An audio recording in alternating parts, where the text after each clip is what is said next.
உதயமின் திட்டத்தில் உள்ள முக்கிய அம்சங்கள் என்னென்ன என்பது குறித்து எமது செய்தியாளர் சலீமிடம் கேட்கலாம். சலீம், வணக்கம். உதயமின் திட்டத்தில் இணைந்துள்ளது தமிழகம். இதற்கான புரிந்துணர்வு ஒப்பந்தத்தில் மத்திய இணையமைச்சரும் மற்றும் மாநில அமைச்சர் தங்கமணி ஆகியோர் கையெழுத்திட்டிருக்கிறார்கள்.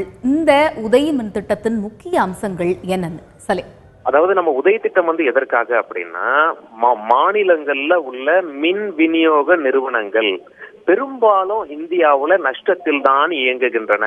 இந்த நஷ்டத்தை அவர்களோடு விட்டுவிடாமல் மாநில அரசு இந்த நஷ்டத்தை ஏற்றுக்கொண்டு நிதி திரட்டுவார்கள். இந்த நிதிக்கு என்ன பண்ணுவாங்க, நிதி பத்திரங்களை கொடுத்துருவாங்க. யார் பணம் கொடுக்குறாங்களோ அவங்களுக்கு இந்த பத்திரங்கள் கொடுக்கப்படும்.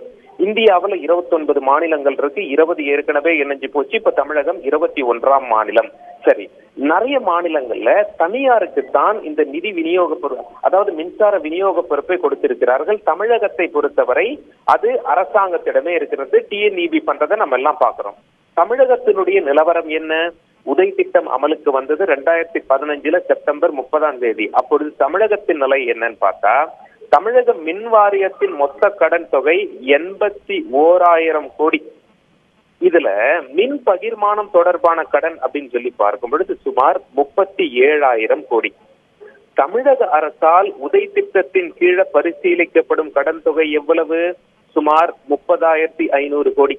இதுல 75% தான் அரசு ஏற்கும். இதற்குத்தான் நிதி பத்திரங்களை கொடுப்பாங்க. அந்த 75% எவ்வளவு? சுமார் 23,000 கோடி. மீதமுள்ள 25% அந்த அமௌண்ட் எவ்வளவு அப்படின்னு சொல்லி பார்த்தோம்னா 7,605 கோடி. இதனால என்ன லாபம் அப்படின்னு நாம கடைசியா பார்த்துடலாம்.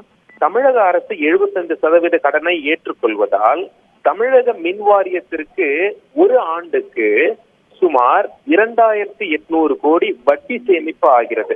கடன் திருப்பி செலுத்துதலை தவிர்ப்பதன் மூலம் சுமார் 2,200 கோடி பணப்புழக்கத்தில் சேமிப்பும் ஏற்படும்.